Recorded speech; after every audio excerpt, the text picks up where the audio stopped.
सुभाष कति स्वर्ण 8 हो 8 स्वर्ण 5 4 रजत काश्य छ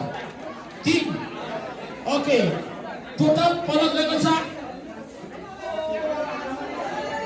15 पदकका साथ प्रथम स्थान हासिल गर्न सफल टिम रहेको छ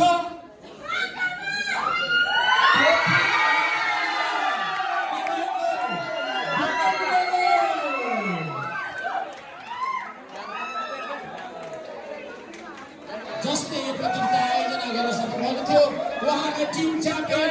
हुन सक्नुभएको छ यस्तो श्रेय भनेको हामीले भन्नुपर्दा सिजै केसीलाई जान्छ यो जसले त्यसमा जाने सुभाष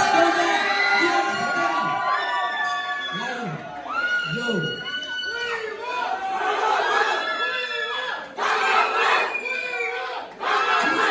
प्रथम हुन सक्नुभएको हार्दिक बधाई